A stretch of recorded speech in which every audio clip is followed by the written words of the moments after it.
حیرت ہے لوگوں پر، وہ 1 کلو آدھی کلو گوشت کھا کر پیٹ بھر لیتے ہیں، لیکن گھنٹوں راتوں گزر جاتی ہیں ایک دوسرے کی غیبتیں کرتے ہوئے، ان کا پیٹ نہیں بھرتا۔ حالانکہ خدا کی قسم، جس طرح بکرے کا یا بھینس کا گوشت کھانا گوشت کھانے کو کہتے ہیں، بالکل اسی طرح غیبت کرنا بھی گوشت کھانے ہی کو کہتے ہیں۔ بسم اللہ الرحمن الرحیم۔ السلام علیکم ورحمۃ اللہ وبرکاتہ۔ زیر سماعت آنے والے ذرّی اقوال حضرت جی مولانا سعد صاحب دامت برکاتہم کے بیان سے منتخب شدہ ہیں۔ بیان کو زیر سماعت لانے سے قبل آپ احباب سے درخواست ہے کہ ان ذرّی اقوال کو زیادہ سے زیادہ لائک و شیئر کریں اور پوری امت تک پہنچانے میں ہمارے ساتھ معاونت فرمائیں، اور ہمیں اپنی قیمتی آراء سے آگاہ کرنا نہ بھولیں۔ ساتھ ہی اپنی دعاؤں میں پوری امت کو ضرور یاد رکھیں۔ جزاکم اللہ احسن الجزا۔ لوگ کیا کہتے ہیں کہ بھائی دیکھو، مسلمان کی غیبت کرنا ایسا ہے جیسا مسلمان کا گوشت کھانا۔ یہ بالکل یقینی بات ہے، یہ کوئی خیالی مثال نہیں ہے، بس ہم نے ساری ایمان کی مثالوں کو خیالی مثالیں سمجھا ہوا ہے۔ اس زمانے میں ساری دنیا کے مسلمان، عوام خواص، پڑھے لکھے ان پڑھ، سب سمجھتے ہیں کہ یہ مثال سمجھانے کے لیے کہا گیا ہے، حالانکہ خدا کی قسم ایسا نہیں ہے، کیونکہ حضور اکرم صلی اللہ علیہ وسلم نے غیبت کرنے والے سے فرمایا اپنے دانتوں میں خلال کر۔ لوگ کہتے ہیں بھئی ہم کوئی غلط بات تو کہہ نہیں رہے، ہم جو غیبت کر رہے ہیں وہ تو سچ ہے، کہ ہاں سچ بولنے کا نام ہی تو غیبت ہے۔ غیبت کسے کہتے ہیں؟ غیبت کہتے ہی سچ بولنے کو ہے، جھوٹ بولنا تو بہتان ہے، جھوٹ بولنا بہتان ہے۔ اور لوگ کیا کہتے ہیں بڑے فخر سے، ہم تو سچ بول رہے ہیں، صحیح کہہ رہے ہیں، صحیح ہوا ہے کہ ہاں کسی مسلمان کے بارے میں واقعے کے مطابق بولنا ہی غیبت ہے، واقعے کے خلاف بولنا تو بہتان ہے، تہمت ہے۔ تو فرمایا کہ وہ آدمی ایمان نہیں لایا قرآن پر، نہیں لایا جو غیبت کر رہا ہے۔ سنو غور سے، یہاں تک لکھا ہے علماء نے کہ جو آدمی اپنی ذات سے پورے دین پر چلتا ہے، کوئی گناہ نہیں کرتا، کوئی سنت نہیں چھوڑتا، معاملات میں حکم کے مطابق چل رہا، معاشرے میں سنت کے مطابق چل رہا، عبادات میں حکم کے مطابق چل رہا، لیکن دوسروں کو ایمان عمل صالحہ پر آمادہ نہیں کرتا، اس کا ایمان ناقص ہے۔ اس بات کا تو اس زمانے میں عوام خواص، پڑھے لکھے ان پڑھ، سب کے ذہنوں سے یہ بات بالکل غائب ہو چکی ہے۔ میری بات یاد رکھیو سب، دین کے اعتبار سے انفرادی زندگی گزارنا دین کے مٹنے کا سبب ہے۔ میری بات سمجھ میں آئی؟ بہت مشکل ہے سمجھنا، بہت مشکل، اس لیے کہ ہم اتنے دور جا چکے نبوت کے کام سے کہ ان باتوں کا سمجھنا تو دور کی بات ہے، تسلیم کرنے کو لوگ تیار نہیں ہیں۔ تو حالانکہ سب لکھا ہوا ہے کتابوں میں۔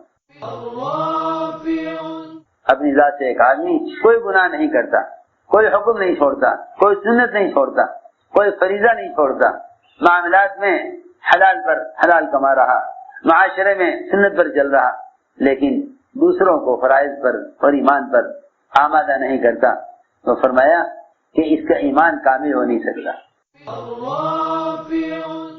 جیسا کہ ملفوظہ بیان کیے جاتے ہیں نا، تو لوگ کہتے ہیں بھائی یہ تو اب زمانے میں چلنے والے نہیں ہیں۔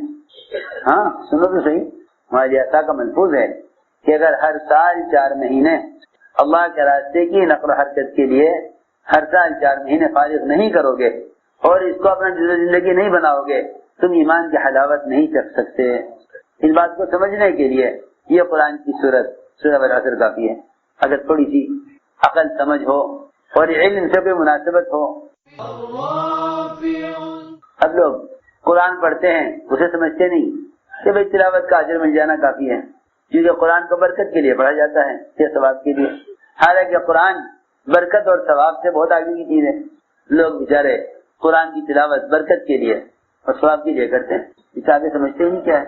بہت سمجھ کر پڑھ لو تو کہتے ہیں بھائی سمجھنے کی بھی کیا ضرورت، وہ تو علماء جانے کیا مطلب ہے، ہم تو بھائی عوام الناس ہیں نا، تو ہمیں تو قرآن پڑھنا ہی کافی ہے، بس جھوٹے اخبار سمجھ کر پڑھتے ہیں، اسے تبصرے کرتے ہیں، گھنٹوں بیٹھ کے مغز مارتے ہیں اس پر، سر پھوڑتے ہیں اس پر کہ حکومت یہ کرے گی تو ہم یہ کریں گے، حکومت کی پالیسیوں کو گھنٹوں بیٹھ کر غور کرتے ہیں، اللہ کی پالیسی کو نہیں جانتے۔ وہاں فرماتے تھے جو اخبار پڑھیں گے قرآن نہ پڑھیں گے وہ اللہ تعالیٰ کے ضابطوں کے خلاف چلیں گے، کیونکہ حکام کا تو کام یہ ہے کہ وہ اخبار کے ذریعے سے تمام عوام کے اور خواص کے اور ملک میں رہنے والوں کے ذہن کو اپنی چاہت کے مطابق چلانا چاہتے ہیں، ان کا مقصد تو یہ ہے اخبار سے۔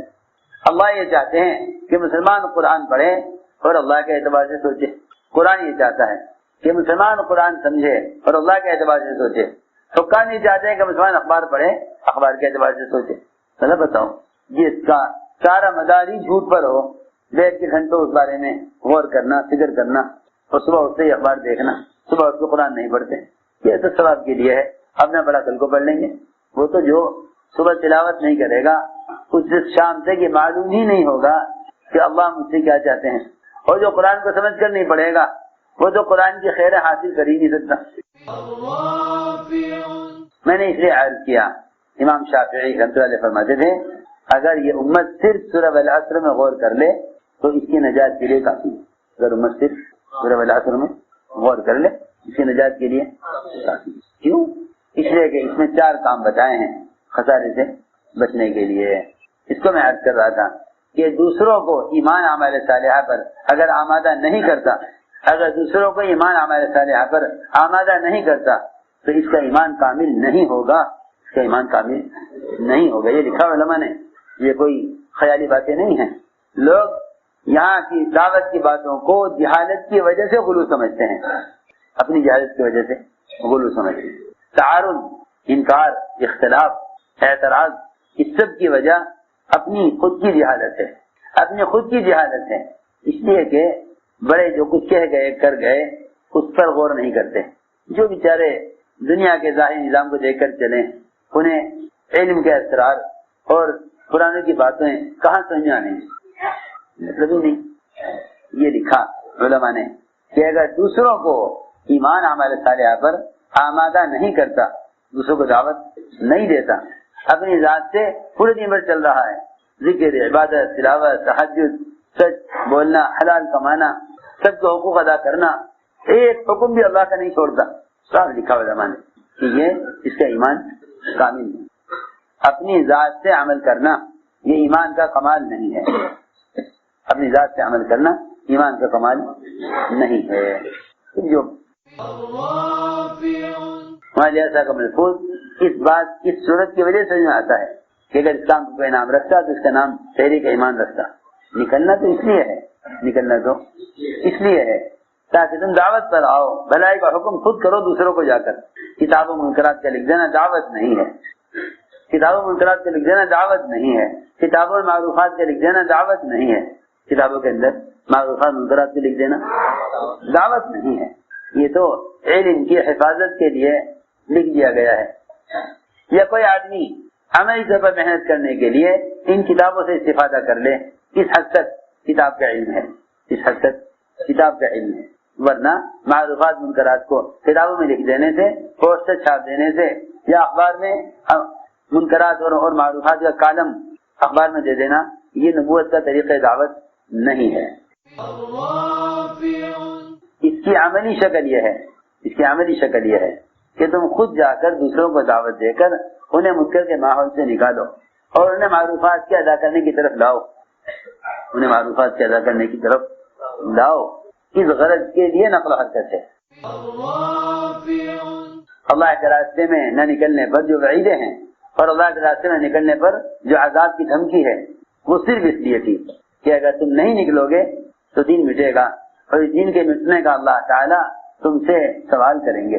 سب باتیں قرآن حدیث بھرے ہوئے ہیں کہ اگر تم خود جا کر دعوت نہیں دو گے تو دین مٹے گا، اور دین کے مٹنے کا اللہ تعالیٰ تم سے، وہ تو آپ دیکھیں حدیثوں میں کہ امت ایک کشتی کی سوار ہے، اگر اس کشتی میں لوگ سوراخ کریں اور کہیں کہ بھئی پانی لینے کے لیے اوپر جانا پڑتا ہے، جس سے انہیں بھی دقت ہوتی ہے ہمیں بھی دقت ہوتی ہے، لہٰذا کیوں نہ نیچے سے سوراخ کر لیں کشتی میں، یہیں سے پانی لے لیں۔ کیوں بھائی آپ حدیث سنتے نہیں؟ حدیث آپ سنتے نہیں؟ کون ڈوبے گا؟ دونوں ڈوبیں گے، سب ڈوبیں گے، سب ہلاک ہوں گے۔ جو اس کشتی میں اعلیٰ عمل کرنے والے ہوں گے وہ نہ ہوا میں اڑ جائیں گے نہ پانی میں تیر جائیں گے۔ حدیث میں ہے سب کے سب ڈوبیں گے، سب کے سب ڈوبیں گے۔ تمہیں چاہیے کہ ان کے ہاتھ پکڑ لو اور انہیں سمجھا کر عمل پر لے آؤ۔ دیکھو منکر سے روکنے کا طریقہ یہ نہیں کہ تم منکرات چھاپ کر تقسیم کرا دو. منکر سے روکنے کا طریقہ یہ ہے کہ جو اعضاء منکر کے لیے استعمال ہو رہے ہیں تم ان اعضاء کو معروفات کے استعمال پر لے آؤ. اتنی آسان بات. بچے کے ہاتھ میں چھری ہے, بچے کے ہاتھ میں چھری ہے, آپ نے بچے کو پیچھے دوڑے اور چھیننی چاہیے, یہ آپ نے مار دے گا, یہ دوسرے کو مار دے گا. یہ بھائی ایسا ہی ہوگا نا. بچے کے ہاتھ میں چھری ہے, کیا کریں کہ اس کے ہاتھ میں مٹھائی دے دو, اس کا ذہن چھری سے مٹھائی کی طرف منتقل ہو جائے گا. جیسے ہی اس کے ہاتھ میں مٹھائی آ جائے گی چھری کو چھوڑ دے گا. جیسے ایک نادان بچے کے لیے اس کے علاوہ کوئی راستہ نہیں پاتے اس کو اس منکر اس غلط کام سے روکنے کے لیے, تو کیوں نہیں اس بات کو مانتے کہ معروفات پر لانا ہی صرف منکرات سے روکنے کا اصل ذریعہ ہے. کیونکہ جو اعضاء منکرات کے لیے استعمال ہو رہے ہیں ان اعضاء کو معروفات پر استعمال کرنا ہی منکر سے روکنا ہے. اس زمانے کے لوگ بیچارے ایسے بے عقل کہ وہ منکر سے روکنے کے لیے دو کام شروع کیے انہوں نے. ایک تو منکرات کو بیان کرنا شروع کر دیا, منکرات کو بیان کرنا شروع کر دیا بجائے اس کے کہ معروفات کو بیان کرتے منکرات کو بیان کرنے لگے. اور دوسرا کام یہ کیا کہ لوگوں کو منکر سے روکنے کے لیے منکر کرنے کا الزام دینے لگے. تم یہ کرتے ہو, تم یہ کرتے ہو, تم یہ کرتے ہو, تم یہ کرتے ہو. تو کرتے ہی بیچارے. جو کر رہے ہیں اسے بتانے کا کیا فائدہ ہے, جو کر رہے ہیں وہ اس کو بتانے کا, سوائے اس نقصان کے کہ انہیں منکرات سے محبت اور بڑھ جائے گی. کیونکہ جب کسی کو اس کی محبوب چیز کو برا کہا جاتا ہے تو اسے اپنی چیز سے محبت اور بڑھ جاتی ہے, اس کو بیچی سے محبت اور بڑھ جاتی ہے. سنو, یہ اصولی بات ہے کہ جس منکرات جو چیز انسان کا محبوب ہوتی ہے نا اس چیز کی برائی کرنے اور اس چیز سے روکنے سے اس سے محبت اور بڑھ جاتی ہے, اس سے محبت اور بڑھ جاتی ہے. یہاں تک کہ منکر کرنے والے منکر سے روکنے والوں کے مقابل ہو جاتے ہیں. اس مقابلے کا نتیجہ یہ نکلے گا کہ منکر کرنے والوں کی دنیا الگ ہو جائے گی اور علماء صلحاء اللہ والے متقی زاہد ذاکر لوگ یہ اپنا ایک طرف ہو جائیں گے.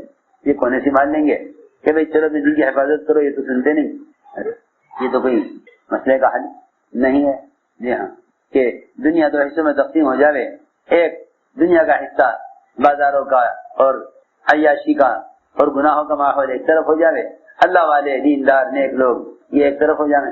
ایسا ہی ہوتا صبر نبیوں کی کیا ضرورت تھی کہ وہ ایک ایک جگہ جا کر اپنے آپ کو پیش کرتے, لوگوں کو منکر کے ماحول سے نکالتے. اگر یہی ہونا تھا صاف بات ہے. اس لیے میں نے عرض کیا کہ جس طرح نماز جسم کے مخصوص طریقے سے استعمال ہونے کا نام ہے, ایسے بالمعروف و نہی عن المنکر بدن کے مخصوص طریقے سے استعمال ہونے کا نام ہے. جیسے عبادت اللہ کا امر ہے اس کی ادائیگی کا مخصوص طریقہ ہے, ایسے ہی دعوت اللہ اللہ کا امر ہے اور اس حکم کی ادائیگی کا بھی مخصوص طریقہ ہے. اس کا ایک ہی راستہ ہے کہ نقل و حرکت کے ذریعے لوگوں کو دعوت دے کر عمل کے ماحول میں لایا جائے.